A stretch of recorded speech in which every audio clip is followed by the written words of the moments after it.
And I will always be grateful for this, because my life was extremely ordinary till I met this man. And he made me believe that I could do things. And sometimes you just need someone, when you look back, that you can do it. I don't think he's realized what a contribution he's made in my life. I've always been grateful. And he's been my inspiration. So I thought, somebody who has been able to inspire me, how about getting him here to talk not just about healing modality? We can get all that everywhere and, from so many people. And he's brilliant with what he does. Yet, that's just a part of him. What makes Richard Flook the way he is? And why is he my inspiration? What is it that he incorporated in his life? What are his values? What are his desires? How was his childhood? Not many people know about that. So I just thought, let's get Richard here to talk about his life in his voice, in his way, the way he perceived it, and what made him who he is today. So thank you, Richard, for being here. I'm really, really grateful. I was a little nervous today, actually, to Why was interview that? you. To interview you. I mean, interview you. I'm just me.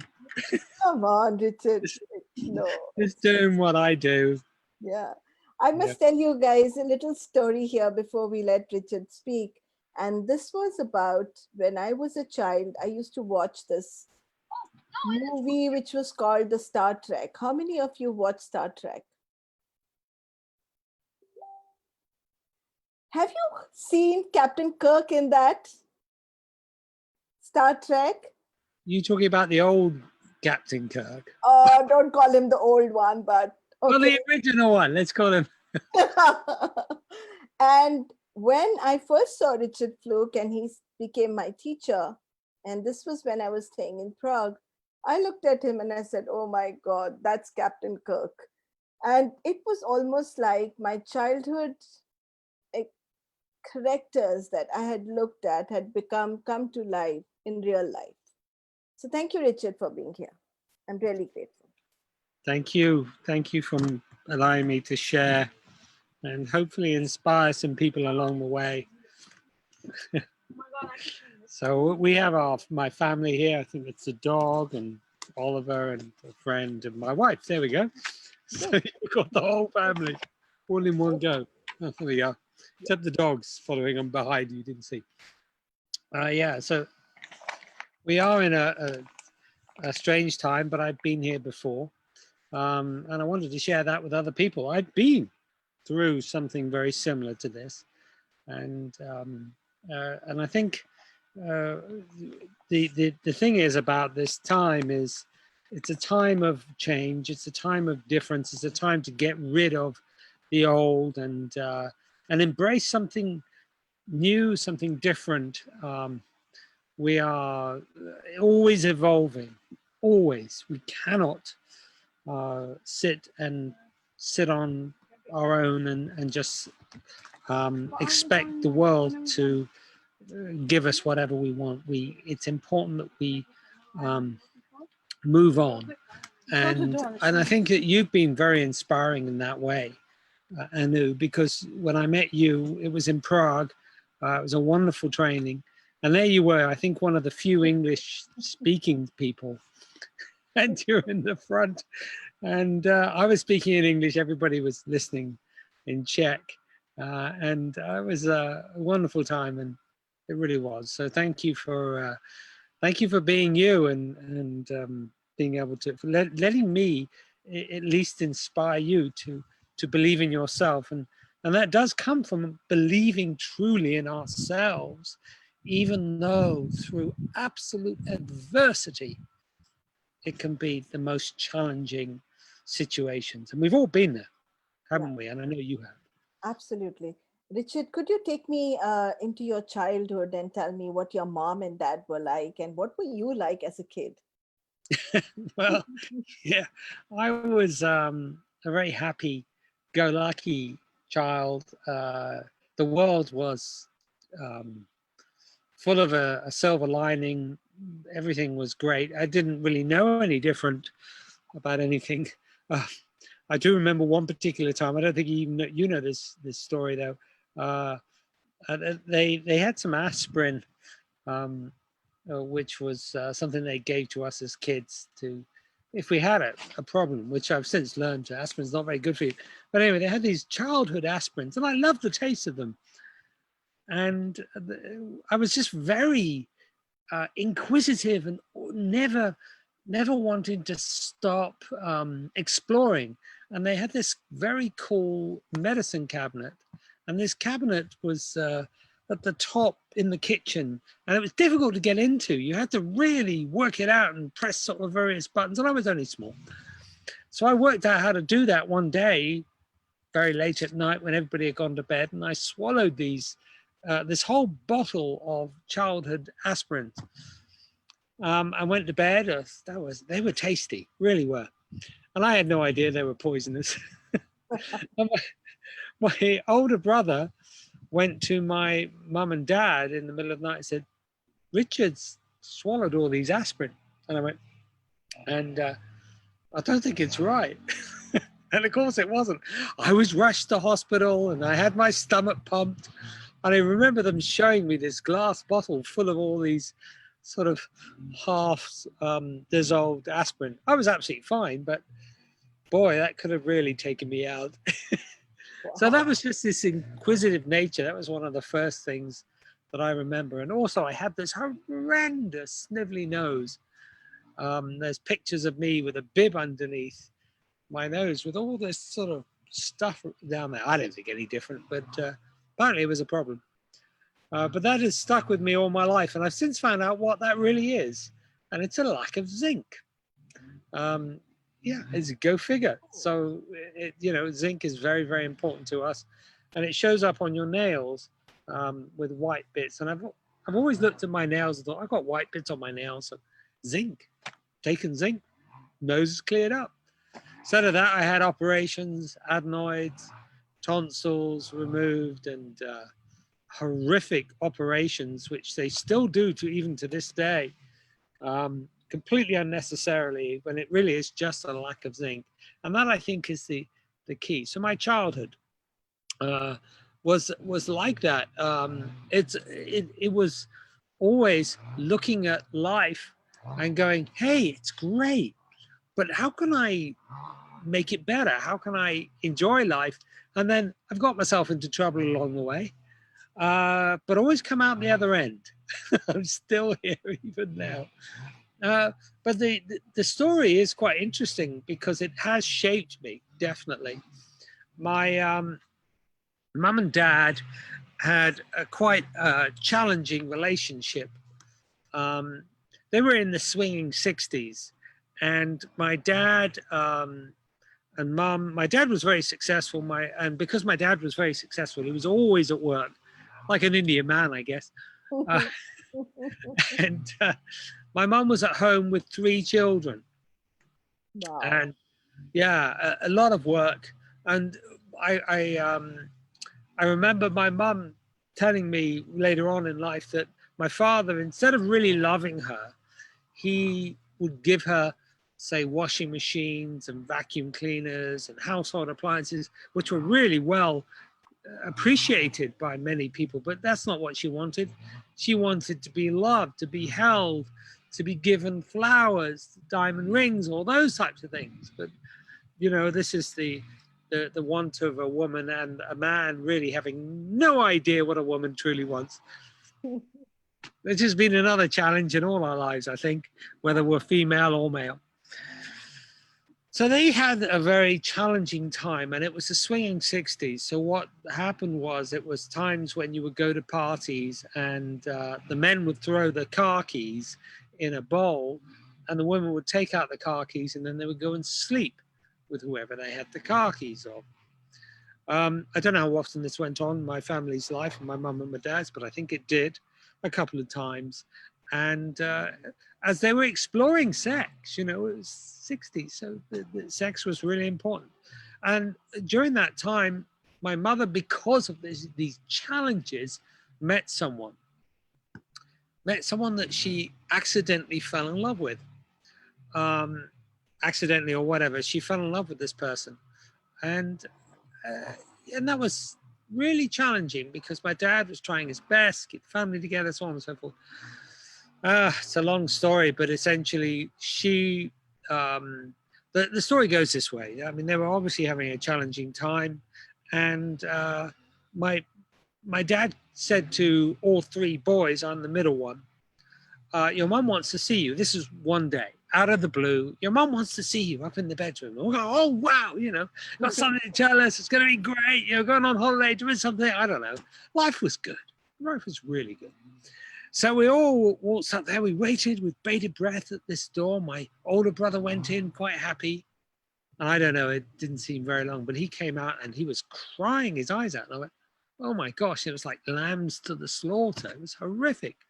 I walked in and she just told me straight, I'm leaving your father and I'm not coming back. And I went, and I remember crawling all over her and just saying, don't go, don't go. This was the most precious person in my life. She had been there a constant all my life. I was 8.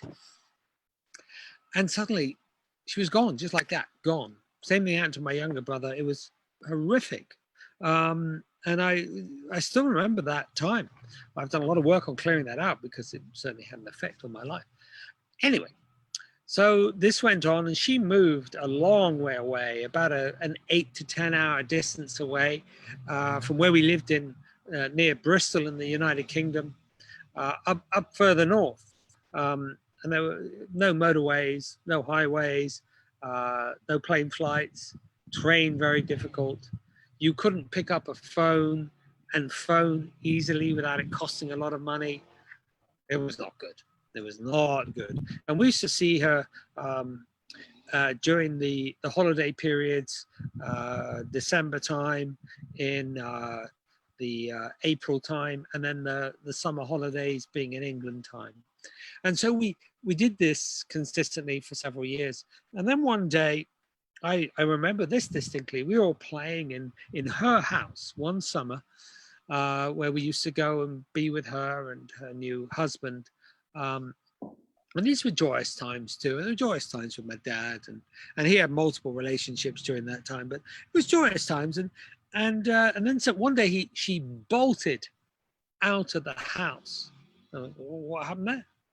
And then 2 hours later or whatever, don't remember the exact time, she slunk in like some sort of weird, I don't know, snaky thing and just crawled upstairs.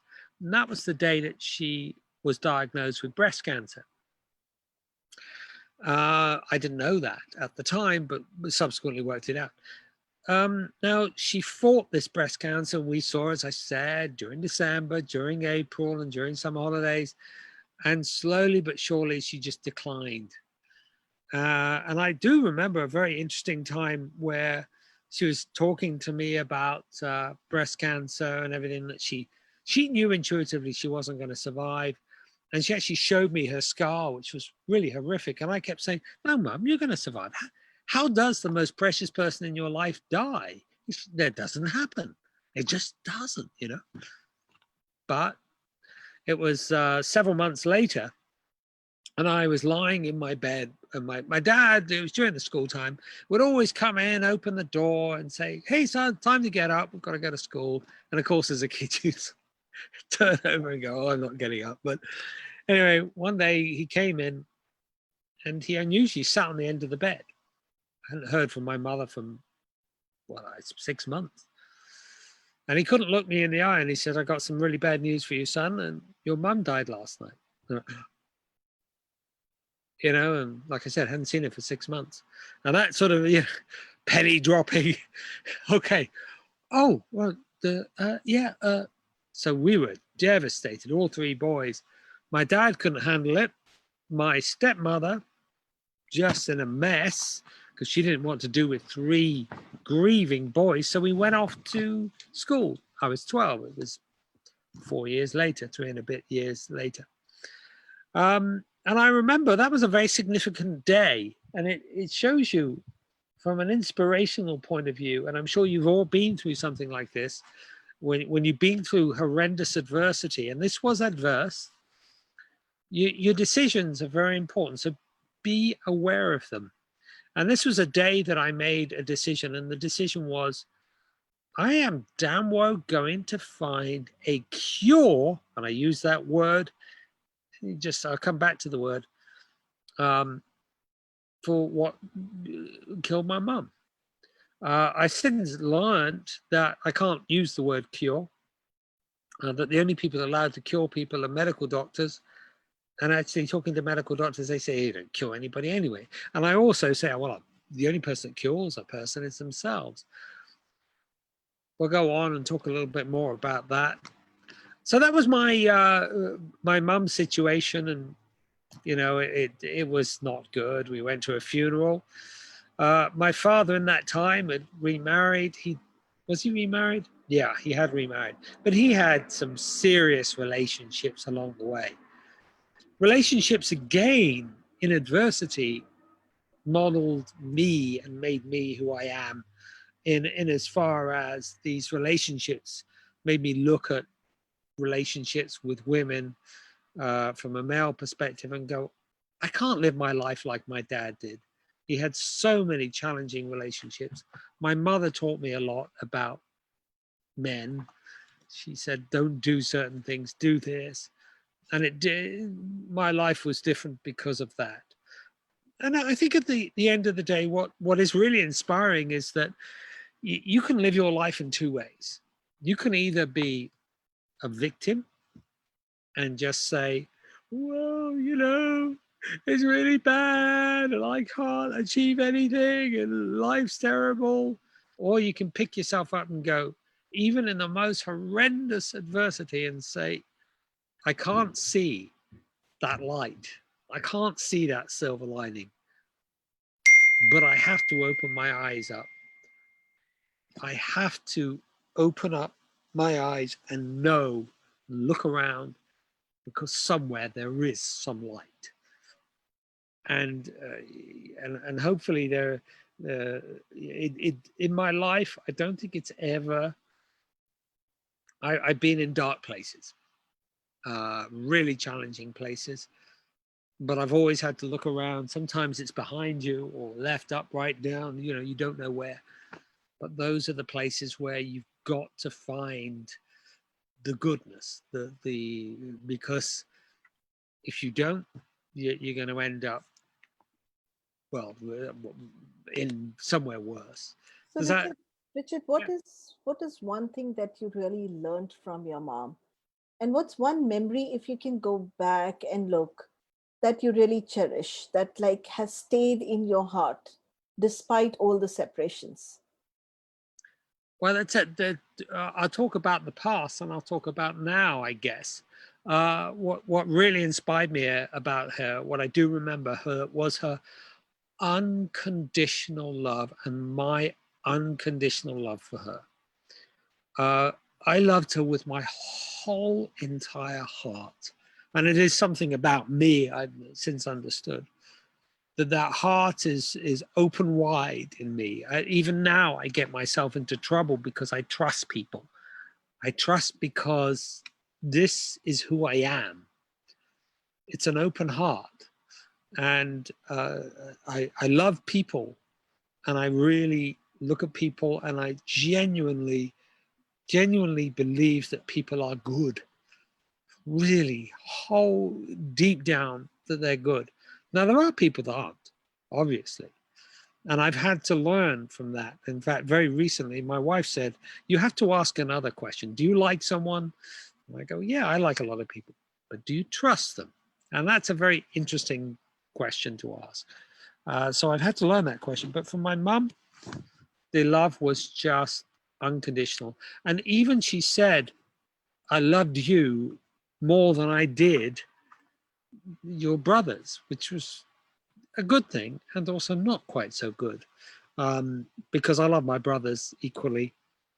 And for her to have a favorite was not my choice, but I really did love her, and that's what I do remember. And a teaching, I guess, was to really respect women to really, truly embrace women and not live in this male-dominated, hierarchical, ridiculous, misogynistic, patriarchal society. And that really has formed my life. And I've been through challenges even now in my life with that, in that I've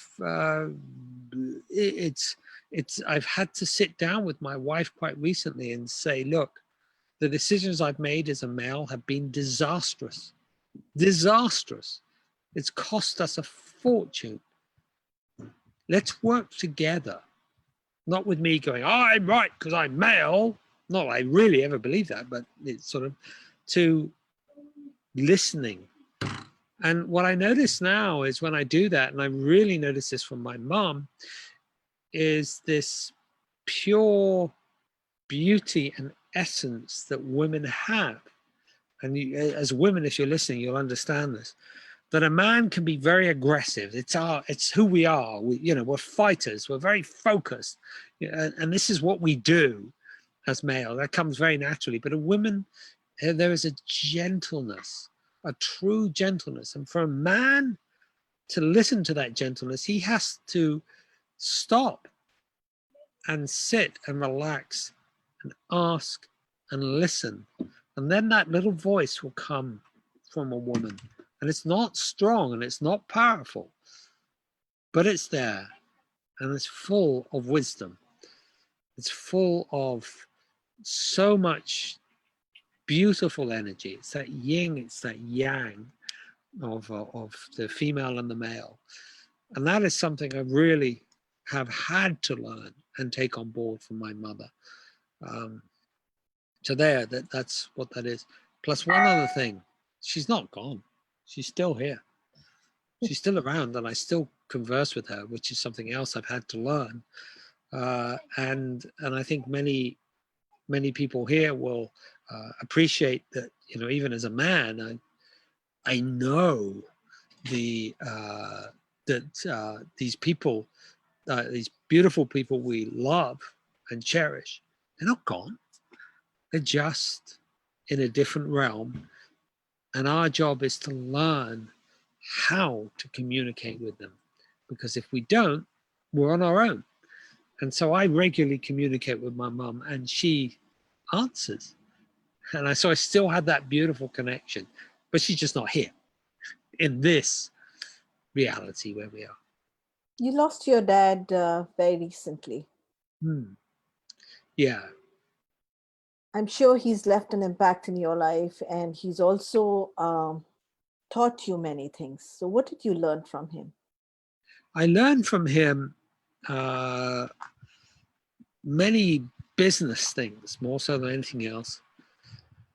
And also I learned from him that I learned many things actually from him. And he was always great to have a good conversation about lots of interesting things.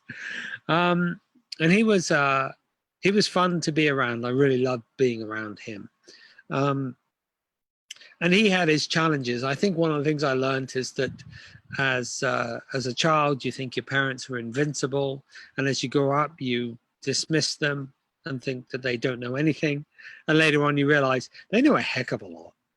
And then a little bit later on, you realize they know a heck of a lot, but also they don't know a lot. And that's you too. As a parent, I look at my son, who you saw earlier, and I go, gosh, I can share so much with my son. And I am totally honest with him. I don't know everything. I'm fallible. And I think that is one of the things I learned from my dad. Another thing I learned from my dad was to look after my own health. Really, really look after it, because he didn't. And he didn't look after his health, and it took him out earlier than he should have been taken out. And so I've really looked after my health as much as I possibly can. And I've never actually stopped. It's an ongoing quest to keep myself young and healing. And because he died of what is called Lou Gehrig's disease, or amelioratic something, ALS, I can't remember, sclerosis, some amelioratic sclerosis, I can't remember the exact name of it, I should know it. And he ended up in bed with a diaper on, with a nappy on, an adult one, fed by a tube, and he couldn't move, he couldn't speak. Luckily he could breathe, but he was like, and it just horrific to see such an inspiring man who did so much in business and was so well liked to go in such a horrific way. And that has inspired me. And I know he knows this, because again, like my mum, I also talked to him. And I know that inspired me to go, okay, so, you know, I've got to look after myself, because I've got a quest now to live to 150. I want to see my great grandchildren married. I want to see them. I want to hold them. I want to be able to put them up here above my head and shit, and sort of go, oh, look at you. Are you gorgeous? And have these amazing children around, and to create a life for them that is a legacy that they can say, wow, he, you know, this great grandfather is someone that we can, that changed the world, that made a difference and did something inspiring that we can take on, and it's our legacy as well. So it's not about me, it's about them. And so that's another little quest that I've got now happening. So I'm So 50. were you always doing what you're doing now?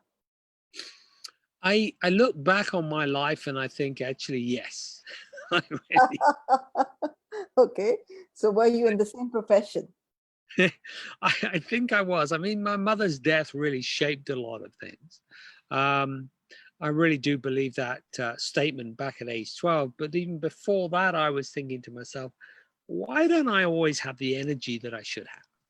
You know, everybody else is running around, got loads and loads of energy, and suddenly I can't pick myself up off the sofa. I just don't have the energy. And it's really confused me. And recently I found out why, which I'll share with you in a moment. But you know, this was a drive to go, well, what makes me feel so unpleasant and so, with such brain fog, and I'd have these days of pure inspiration, and then the next day is like, where did that disappear? It's just fallen below the floor. I could move mountains yesterday, and today I can hardly move a pebble. Why? And that stuck with me. And it's a very recent thing in my new book that I've been writing for the past year and a half, that I've actually been able to piece a lot of that together. And so that's where I'm at with that. So yes, I've always been in this field, always been exploring, always been looking and going, why? Why do, when I eat certain things, do I get wiped out? But surely everybody else eats this stuff and they're fine. No, they're not. But I was really affected. So there we go. So yeah, that's where I'm at with that. You also were in the family business at one point. What Yeah. kind of family business were you in? Yeah, it's a very interesting thing. I was a legal drug pusher of alcohol. And we had these off licenses, what they are shops full of bottles with cider, spirits, cigarettes, wine. And I didn't actually go to university, well, I should have done, but it was that brain fog that completely blew me away. And I was destined to go to a really good university like a Cambridge or Oxford, but I didn't really recover from my mother's death. It confused me. So I left school slightly early, expecting to go back. and my dad, seeing me confused and in a bad place, gave me a job, which I didn't want at all. Um, I was involved in music, and I really love music, but that's another story for another day, I guess. Do you But sing, Richard? no, I play guitar and I played violin very well. I did sing when I was younger. I was pretty good, but yeah, there we go. But I was good enough to go and do some good stuff, but that didn't transpire. So I went into the family business, and even though I had challenges with my nose, as I mentioned earlier, I was really good at wine tasting. I mean, not just good, but really good at it. And when my nose was unblocked, I could smell things in wines that other people just didn't even know was there. And I didn't even know was there until, I could smell things. And I got very, very good at it. And there are many famous wine um, uh, people in, sorry, it was a mosquito, um, in the United Kingdom that I used to be around, and I didn't think anything of it. And these were journalists and other people, and I just lived with that. And I traveled the world, tasting and buying wine for the family business, and I did really really well, but I hated it. It wasn't my vocation. Why did you leave that? Because that statement, it shows you that adversity, walking up this hill in Bath in the United Kingdom, which was where my school was, called King Edward School. If you look it up, it's built on hills. Walking up this hill, after my dad had told me that morning, he should never have let us go to school, but we did it, crying my eyes out and going, that's it. I am going to find a cure for why my mother died. And never, ever again should a woman have to go through this. This is just balmy. Having seen the scar, seen the radiotherapy and chemotherapy, and I found out why all this garbage is still going on now. But it drove me, and that's what drove me to leave the wine trade. I had an incredible job. I had my own fully paid off. I mean, I owned this apartment or flat in Bristol in the United Kingdom, worth a lot of money. I used to joke, and this is absolutely true. I had more champagne in the fridge than I ever had milk. Okay. So in England, they put milk in tea and on your cornflakes. And one day, is absolute truth, I was so just thought this was not right that I actually took one of the bottles of champagne. I got cornflakes and I poured champagne on the cornflakes and ate it one morning, just because this is something you should never ever do, and just because I could, because I wanted to be able to tell that story later on when I'm 55. so but I'll tell you a story. This is absolutely true. What happens to the cornflakes? You know what cornflakes are, right? Of course, of They course. float to the top. They get all soggy, and it's horrible. so don't do it. But I thought it was an interesting exercise. But I lost all of this. One day, my father came home, came back to the apartment with the flat with a check for £3,250. He said, "You're being made redundant." This was another girl that he was living with, persuaded him that he should do this and get rid of me. She wanted my job, basically. It was just a very strange time. I lost the apartment. I lost my job, and here I was in adversity again. Nothing, absolutely nothing. Became unemployed. Had to go to the English government and say, "Oh, can I claim unemployment benefit?" Very odd time. Very very strange time. Had no job, no prospects, no nothing. Couldn't get another job with someone else. Was trained in wine tasting, which no one else really wanted. So I ended up, I did various sort of other things along the way, and managed to I was due to get married to a girl and managed to do various things. Eventually, this is another little story. I ended up, again, a bit more adversity. So lost the job, ended up in Bath. So Bristol and Bath are very close to each other. I ended up in Bath with the girl that I was with. She had lost interest in me because I lost my job, no car, no prospects, no nothing. And I was unemployed. And eventually I ended up getting a job as a petrol pump attendant. So you've seen those places where people sit there and they press buttons and for people that are filling up their cars with gas or petrol. Anyway, this one had blown up not long before. And so it's just this wooden cabin with just the machine there. And I had to wear this yellow shirt and these green pants. It was British Petroleum, honestly. And I had to do this job because I couldn't get anything else. And the guy that was the assistant manager was 18. And here I was in my, I don't know, 28, 29, 30, somewhere like that, pressing these buttons, being ordered around by a little individual. And so I went to this and I had to wear this ridiculous uniform. I had no car, no prospects, no money. My dad had disowned me. My girlfriend disowned me. And then one day, a friend of mine said, come down and see me, one of my best friends.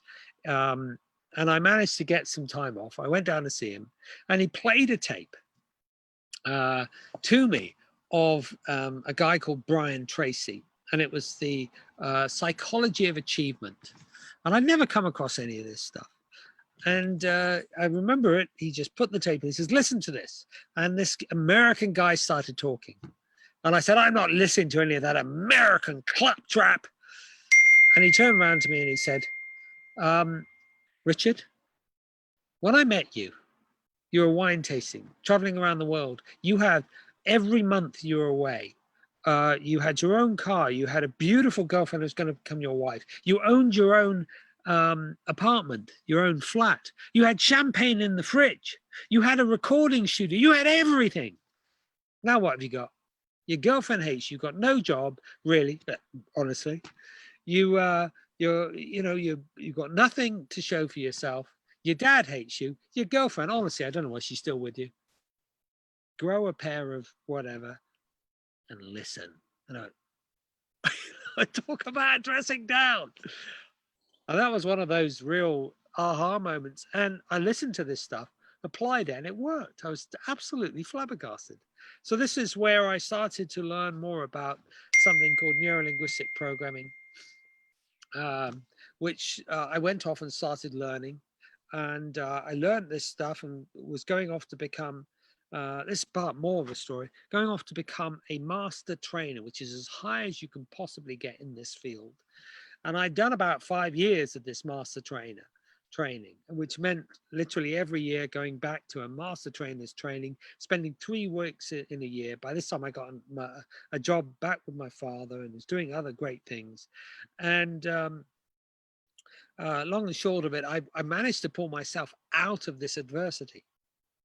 And so I was doing all these great things. And then I came across the work of Dr. Gert Hammer, who was the guy that created German New Medicine.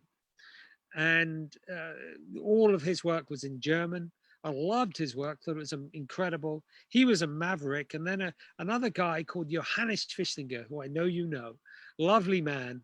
I was in California and I was at a master, actually it wasn't a master's, it was a timeline therapy trainer's training. And I happened to be sitting there and I said, look, I'm really intrigued by this link between stressful events and cancer and disease. And I really have a passion about that because my mum died and I wanted to find a cure of it. So here it was, the same theme running through my life. And I'm sitting in this training because we were asked to present who we were. And after I sat down, this long hand came across, tapped me on the shoulder, and I looked back and it was this big, tall man with this fuzzy black hair. And he says, in German, in a German accent, he says, I'm into the same thing. We should talk. And we became friends. And really that's how a lot of the meta medicine was set up, because he had studied with Gert Hammer. He was translating all of Gert Hammer's stuff into English. He wanted to create a university with Gert Hammer. So we became great friends, and we did lots of fantastic stuff. And over time, things shifted and changed, and I broke away from. I stopped being involved with NLP. I wanted to go off and really work with this stuff that I was passionate about, and so I did, and that's how we met. So that's bringing us up to date now, and that's where I was looking at the stressful events, which definitely there was this beautiful piece of paper that You were Hammers. training in Prague, and like you said, going back, I had just, my husband had just lost his job, and I was going through the lowest of my life. My house, which I was living in, people were eyeing it, thinking I was doing very well in that house because I was still doing my healing work there. And they thought that the house was very, very lucky, and they wanted my house. It was very interesting. And that's the point at which I met you. So I was at the lowest point of my life when I met you. And it was no coincidence that I was sitting in that class learning, looking at, watching you bring in nest work at the same time. Yeah, And also, just before I had met you, I met Carl Dawson, and then Carl Dawson and you were very good friends. yeah, So, could you just tell people how you worked with Matrix Reimprinting, Meta Health together, with Carl Dawson, with Johannes Fischlinger? And in the year that I became master trainer, you actually moved out of Meta Health and yeah. created something of your own. Yeah. Yes, absolutely. Well, there's a lot of questions there. So let's just come with uh, let's talk a little bit about better health. So, as you know, the story about that was I was training in Meta Health, but at the same time, there are a lot of people doing this crazy slapping their face on the with their hand. What is this stuff? Anyway, I didn't quite know what it was, and someone said it was called emotional freedom technique. I said, "Well, that sounds cool," and I ran a medicine introductory training in Bristol, and this chap came along, and I remember he had this sort of swish jacket on, sat in the training, and went all the way through it. And he said, I'm into this tapping stuff. And I said, oh, well, you know, show us a little bit. So he came up on stage. I think I even have a recording of it somewhere. Don't know where it is now. And he started doing this tapping, and I'm like, well, this is weird, but it seems to work. So that's cool. And his name was Carl Dawson. So Carl and I met various times because he wasn't that far away from me, and we had long, gorgeous chats. And uh, and anyway, slowly he became a master trainer of this, and then he went off and created Matrix Reimprinting. And really, at the start of Matrix Reimprinting, he approached me and he said, "We should do something around Matrix Reimprinting and meta medicine." So it became meta medicine and EFT. And it's the same time that we did a recording actually with a lady who's still a good friend um, called Karen Davidson. And Karen flew over from the States to record us. And so we did this training and still get it actually. And it was just stunning, his work and my work together. There was this beautiful synergy. So we were seeing the stressful events that were linked up to disease dissolve. And I now know why that is, which I'll quickly share with you. Can I share that with you? Would that be all Please, right? I think please, it's please, please go ahead. Yeah. what I now discovered is that I'll be very quick. Uh, so we have something called the gel within the cell. I call it the gel within the cell, which is the fluid, the water. And the water in the cell is structured. It's structured with a crystalline structure. So if you've ever looked at the fourth phase of water, look at Gerald Pullock's work. I'll be very quick. There's three phases that we know about: liquid, gas, and solid. So liquid being water, gas being steam, solid being ice. There's another one, which is jelly. It's like a jelly. And that Gerald Pollack coined that easy water and EZ water, because it's an exclusion zone water. Well, this water has a charge to it, okay? And this is brand new. Many people have never heard of this. So this water has a charge to it. And what causes that charge to occur is mitochondria. Now, mitochondria is absolutely essential for you, me, and everybody on the planet.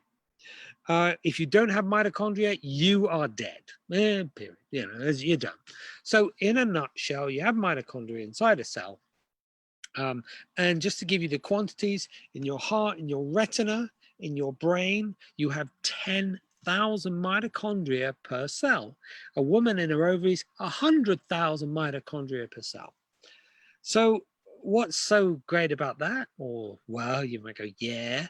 Well, mitochondria come from bacteria. They have their own DNA and they're very fragile, which answers a big question as to why I felt horrific when I was younger.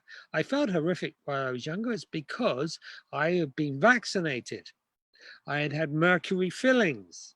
I had had poisons from just generally living in places, from mycotoxins, from mold, which caused my streaming nose. The list goes on. So, what I now know is this: trauma also causes anything from 40 to 80% mitochondrial dysfunction or death. Oh my God. So, yeah. So if you have a traumatic event, it destroys the mitochondria. Also, poisons and toxins and other things destroy or kill the mitochondria or make it dysfunctional. So now we have an answer to why matrix reimprinting works, why my work called Advanced Clearing Energetics works, why what we are doing works. And the science is all there. It has always been there, actually. In fact, the bit about mitochondria and dysfunction I got from 2018. So that's not quite so long ago. But we now know why, and we also know why we need to assist the person in clearing that trauma. And this is why my mum, who got so traumatized from me specifically, actually, and my other two brothers, but specifically me, feeling so disconnected from her. I used to phone her up from the local red telephone box around the corner at 5 o'clock in the morning. I was so distraught, so distraught. And I phoned her and said, why can't I be with you? You know, I love you so much. Why can't I be with you? I don't think I ever said love you so much, but that's really what it was. And that, I think, is what caused her the trauma, is this brutal ripping away from the breast. So the breast had to react.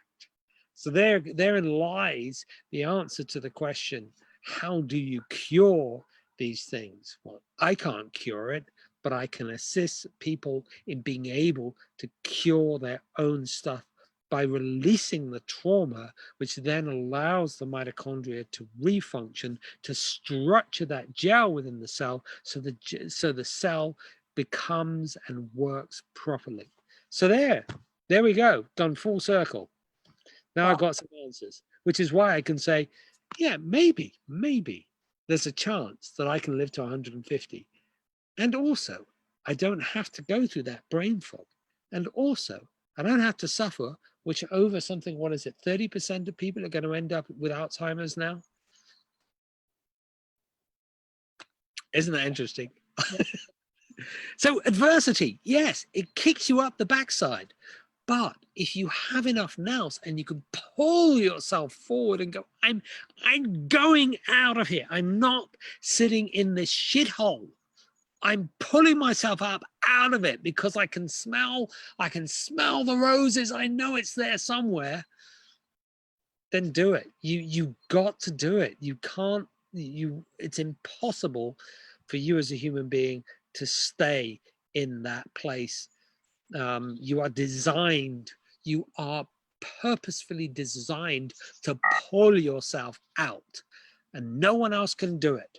So don't believe in the acquiescing to a government or some official who says, oh, no, you can't. No. look after yourself, look after your body, and you can do what the hell you like. Does that help? Yeah, it does. Richard, you also wrote two books so far, and you're writing the third book. Could you tell people about what those books were Yeah, the first one was or called, are? Yeah. yeah, Why Am I Sick? And the first book is all about basically Hammer's work, because there wasn't anything in English. And there are two types. You can get one, which is the original one, which is all about meta-medicine. And then there's one done by Hay House, which is basically, we took the meta-medicine one, took out a lot of information, and then created the next one, which is the one from Hay House, which is a shorter version. And then, which I don't think is as good, but it's an easier read. The second book was Why Shouldn't I Eat Genetically Modified Food? And that was that's available on the PDF. If you go to my website, richardflook.com, hit store, you can download it for free. But it's not really, I mean, it's relevant, but really where we are right now, the third book is way more relevant. And the third book is called How Can I Heal? And obviously over the last couple of months, it's gone from what I thought was quite a good book to something that is so inspiring.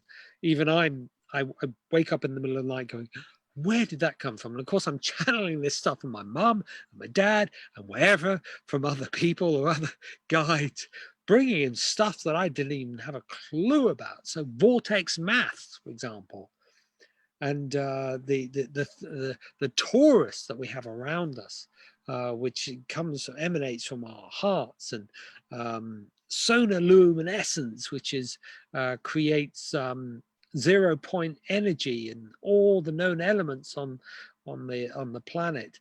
This sort of work is just unbelievable. Answering questions: why is modern medicine nothing modern and anything but medicine? It answers those questions. Why something is fantastic, and I've seen pictures of you, Anu, at drumming, doing drumming. Why does that work? And we can now answer those questions. What is happening? And with those questions answered, we can refine it, make it better, make it so that people can truly deeply heal. We did a meditation earlier. These things are not, ooh, that's nice, and all the girls should do that. And as a man, you should never do that. No, these things are real. We have the ability to communicate with ourselves, with our inner selves, and do it because it's your God-given right. It's your right from spirit, because you are not a brain. Realize that. And you are not your emotions. You truly are your heart. You truly come from your heart. And we can even prove that now. So, there we are. So, Richard, if there was a song or a poetry or maybe a movie that really inspired you, or you could say that that's what looks at your life and really describes your life well, would there be such a song, or would there be such a quote or a poetry that you would have? Well, the one movie that she does describe a lot about my life is Blade Runner. I Okay. remember seeing Blade Runner, the original version, and was just absolutely inspired by that movie. And really, what we're seeing now is that that situation being played out in real life, where we are taking human beings and making them and programming them and stuff like that, and controlling the weather and everything else like that, and this whole thing where as an individual, it's Harrison Ford. If you've not seen it, it's an amazing movie. and they create these replicants which go off to space and harvest for these other individuals, and these other individuals control everything. Only a handful of individuals control everything, and this movie is so highly metaphorical for where we are right now. He's in a city and it rains all day long. And Vangelis, you may remember Vangelis, who wrote the music for what was that movie? It was all about the 4 Minute Mile or something like that. Anyway, he did this incredible movie, which again is he wrote the music for that. And I can remember dun dun dun dun dun dun. I can't remember the name of that movie, but basically Vangelis did this music, which was all done on synthesizers. And coming back to my life, I loved synthesizers because suddenly you could create sounds that were incredible and had such depth, uh, but they weren't from a violin or a guitar or a trumpet or a bassoon, but they had this synthetic, beautiful nature, and they still sounded real. So this was, yeah, these two things have always inspired me. Is this looking forward and looking at adversity and then finding that the true beauty on the other side. And I do feel a little bit like I'm on my own doing this. Of course I'm not, but I yeah, I'm a bit of a rebel, and I've never conformed. Even here, look, you see this big house behind us here. Mm-hmm. Quickly, hopefully, this house. All right, we are living in rural France. Wow. Um, and tiny story, we came over, we wanted to leave Canada. One of the reasons why we wanted to leave Canada was because of the electromagnetic fields, 5G being rolled out. And I noticed that my brain couldn't function, mitochondrial dysfunction all over again. That's the reason why we cannot have this stuff going on. We came over here last year. We said, oh, we quite like this place. On the 1st of March, we arrived, landed here actually in this village called Isigac, Issigac. And I woke up when I was here because there is literally no electromagnetic fields here. We don't have any Wi-Fi in the house, which you may amaze a lot of people. The long and short of it was I woke up. I felt great. I felt great because they don't have glyphosate. And having written a book called Why You Should Not Eat Genetically Modified Foods is because glyphosate will basically is an endocrine disruptor. It causes your body not to function correctly. So all of these things came together, and through my work as well, we managed to sell our house in Canada the day they let people out of lockdown. People went around, they looked at it and made an offer, and we accepted it for the full asking price. It's like, really? And also, then we were up against a couple of other people with this house, and we made an offer, and it took 5 days, but they went, yes, we want you to have it. We're like, really? Mhm. Everything just boom, boom, boom, boom, boom, boom, boom, boom. So it Wow. shows you, you can create the life that you want, that it doesn't have to be horrendous. Often we end up with adversity and then have to dig ourselves out of that. But your life can be created by you taking charge. Because let me face it, your government, these bar stewards of the utmost, they have no interest in you, none whatsoever. And the only person that you can actually totally rely on is you. So create the gorgeous people like you, Anu, around you.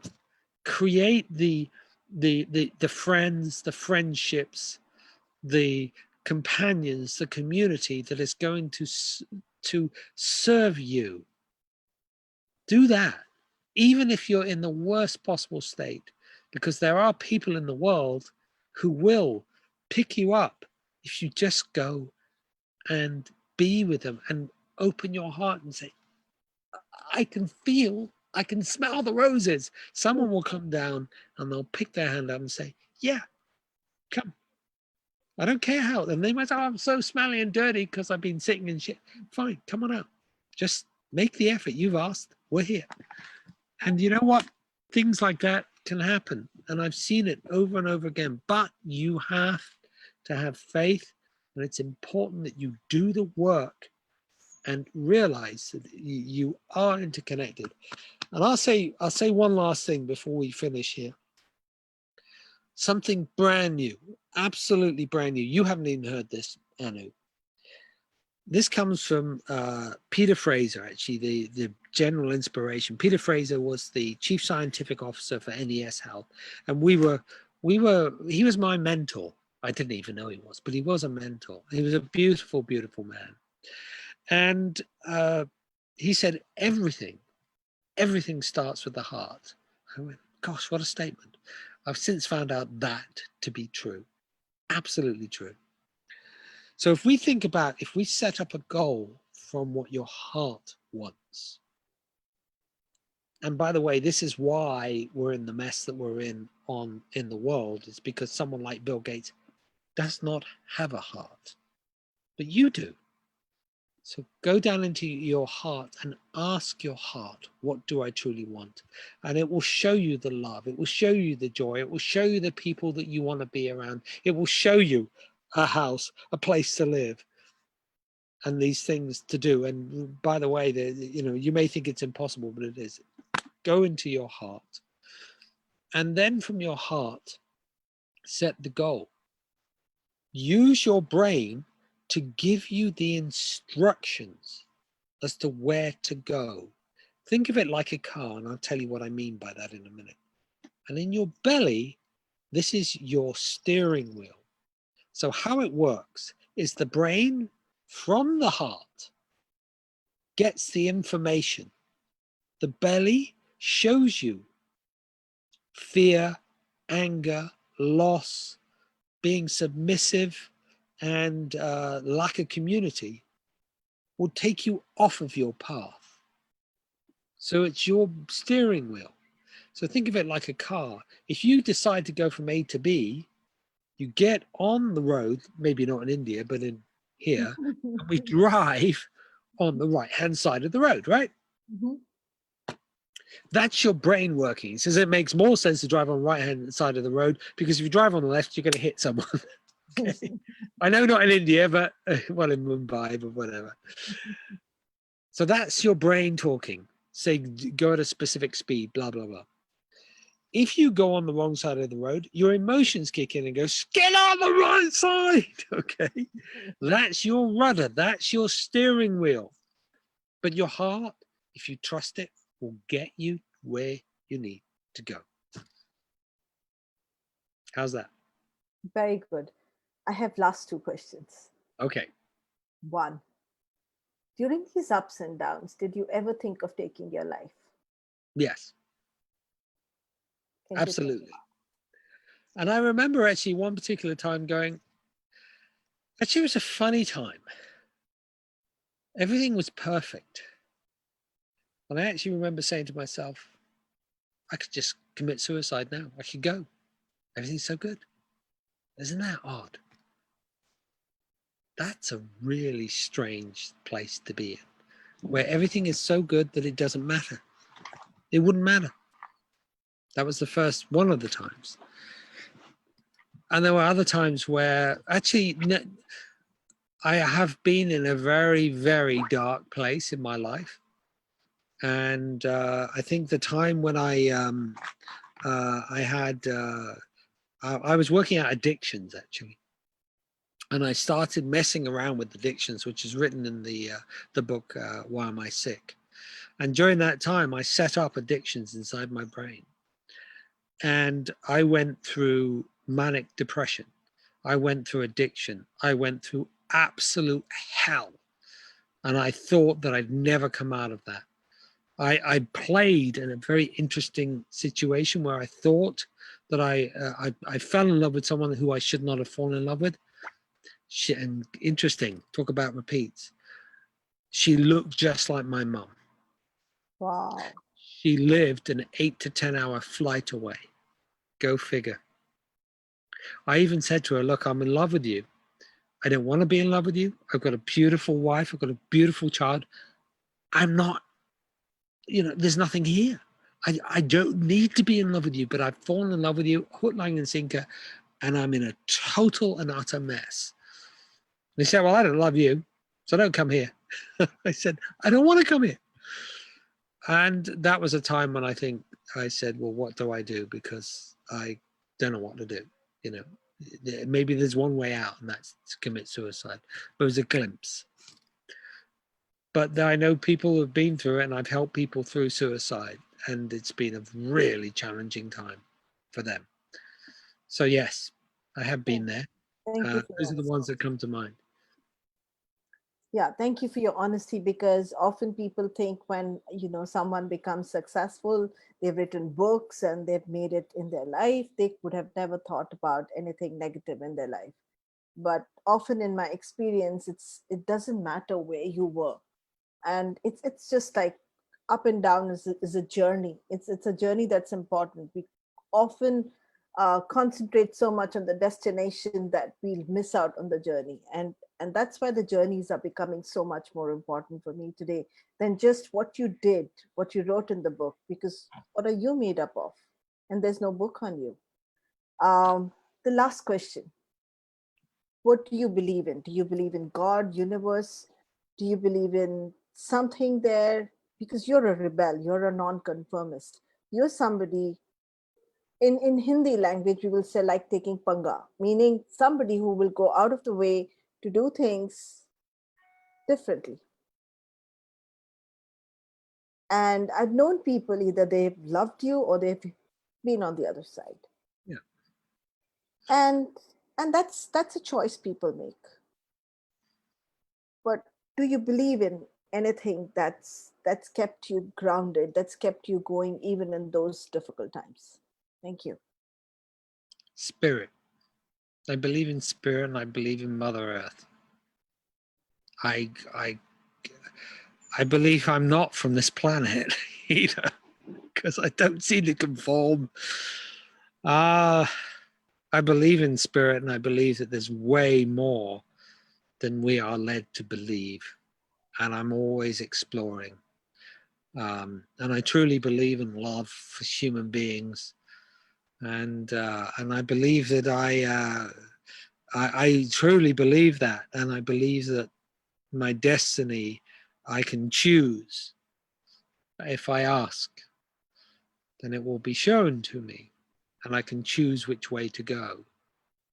Um, and spirit is really powerful, really, really powerful. So I ask a lot of questions of spirit, and I get good answers. So I really do believe in that, and I use my guides, I guess, to guide me. And I'll tell you a quick, simple way to do that, and it's taken me years to work this out. I go into my heart, and I literally come out of my heart, usually when it's very quiet, there's no one else around, and I ask for the light, and I ask for my guides of the light, because I've noticed there's lots of other people out there who are not pleasant and will take me down a different path. But if I ask for guides from the light, from spirit, they come. And I ask good quality questions, and they're always truthful, whether it's good or bad. So yeah, spirit. And I believe that, and I think people will understand this, I'm just this body on this planet. I feel as if I've been invited here to share. If people want to listen to that information, great. If you don't, great. You have another journey, and that's perfect. And I'm, yeah. So that's where I'm at. So yeah, this is not. We are way, way more than we think we are. So yes, does that answer that question? Thank you. Yes, it does. Thank you so much. I've known you for the past 12 years now. Well, since all of you, all of 2008. us age. 2008. And every day that has passed by after that, I've always said, Thank you, God, that I met you, because you set me on a journey, on a path that and it's not just you, there are many other people, but you were the first, one of the first people who entered my life. Carl Dawson was the second person who entered my life at the same time. And it's really interesting how all your friends became my friends, whether it was to do with Ness or whether it was to do with matrix Please. reinforcers or other stuff. And I cannot tell you how much in gratitude I am today. I will say in Hindi, Shukriya. Thank you. Shukriya. Really honored to It have you here. And I would now open up the forum for people to ask questions if they have any, or to share how they felt when they heard my mentor being here. Thank you. oh, thank you. Well, like anybody who is a mentor, we are fallible. We are we're just here for to enjoy and share. I think that's what we want. It matters to me that you're there. And likewise, it goes both ways. I know you And just then, and if you weren't there in this world, it would matter to me. Thank you for thank you. teaching me, for grooming me to become who I am today. Well, you are amazing. You know you are. You are amazing. And I say it all the time. I say, I know. And whenever you ask me, I'm there because I know how amazing you are. So Thank you. please, it goes both ways. If we can see the heart in someone else, then the heart is surely seeing our heart in us. So How, it goes both ways. how beautiful. Thank you for being you. And Thank I'm Questions, guys, questions. There's a mutual admiration going on. Questions. I think people are just kind of, Hi, could I speak? hey, Jyoti. Hi, Anu, and hi, Richard. We met at the conference, but I became a fan of yours right from the time I heard about you from Anu, read your book, and it's always amazing just to hear you share yourself. Today was a very, very touching to know your childhood, your entire journey, and with so many adversities, you really inspire. I've written that in the chat also while I was listening to you. Um, and definitely, I'm looking forward to reading your book about the gel. That's quite interesting in terms of what you're talking about, the fourth state of water.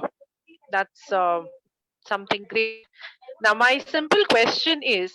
There is a lot of studies we talk about, in the lifestyle modification for prevention. But is it also cure? Is it really there in terms of are we, reversing things? Or I mean, we're just looking at it. I just, I get a little confused there.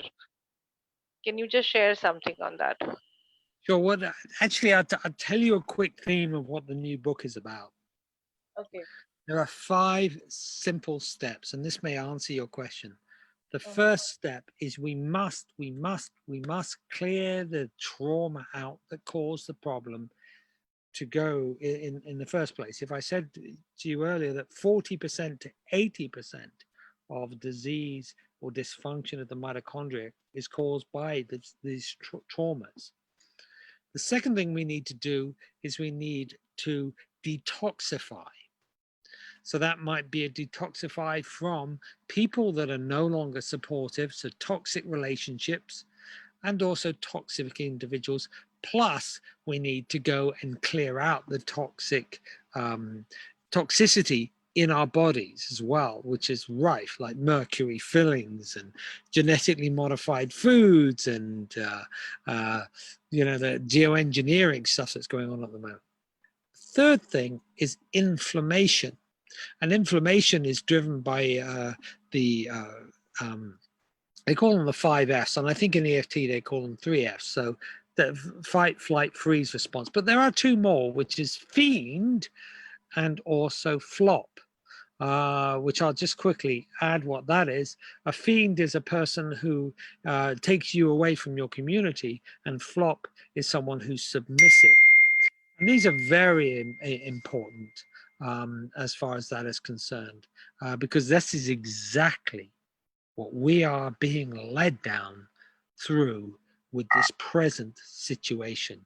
Extreme fear, extreme anger, total loss of jobs and connection with people. Well, this is the connection, the fiend, the Bill Gates of this world, your governments, these are fiends, and the submissive behavior. These are not who we are, by the way. So we clear out that they all cause inflammation, by the way. Rather interesting. And then the fourth thing is that we need to change our environment. It's no joke. I'm here in rural France because I needed to change my environment. So, this beautiful place that I live in now, honestly, stunning. It is stunning. It looks as good as it really is from the picture here. So changing your environment, but this is also getting rid of the old stuff, clearing out the clutter inside your mind as much as it is clearing the clutter out in real life. And the last thing is raising your energy. And raising your energy is just incredible work as well. And we can do that through understanding vortices and toruses and how the heart truly works. But we can't raise the energy unless we've done all these things first. So it's, so does this answer a little bit of your questions? This is my latest work, by the way. Definitely, definitely. It was very insightful. Just a small thing to Yeah. add as a question. Did you find even breathing, like we say pranayams, they really help for longevity of life as well as for the cleansing? Have you found any connection in the deep breathing techniques? Well, if we go back to the mitochondria run on oxygen Okay. and glucose or ketones. Hmm. If we don't breathe, we are not fueling the mitochondria. The yogics knew this. I mean, the yogics know. I mean, they've been doing this stuff. You get yogics that are, in fact, I saw one yogic, he's 123, doesn't have any possessions, proven by his passport and information. Whether it's true or not, because we know India, but still, I mean, genetically, he probably is over 100 and he looks amazing and he still does yoga and stretching and everything else like that. Yes, breathing, absolutely essential for our lives to bring the oxygen back into the system, to assist it with its own personal healing. The cell can heal itself. It just can't heal itself if it's full of toxicity, full of trauma, full of these individuals that control our lives through fear, anger, suppression, and loss, and submissiveness. And because they believe that they're good for us, well, they say that they're good for us, clearly they're not. So they're the fiends, not friends. And if we don't have a community, what's the point? We are designed to be in community. So does that answer your question as far as breathing? Definitely. And you must bring that oxygen into your system to breathe. Fill those lungs up. It's just the most wonderful thing. And yoga is just part of that equation, part of it. But it isn't the whole thing. Although there are various teachings within yoga that do. It's way, way bigger than the yoga, I suppose, that I'm used to, which is just, go off and stretch a bit. Thank you for that. Any other question? Any other person with question? Thank you, Jyoti. That was wonderful. Thank you, Thank Joe. you. Thank you so much. Thank you for You're being so patiently answering. welcome. You're welcome. You're welcome. Bharat, Neela, Divya, do you have any questions? Anybody on the Facebook? Good. It was wonderful, Richard. Thank you. Ah, Bharat, yes. What's your question? Thank you. Do you have a question, Bharat? No, no, it was wonderful. I just thank him.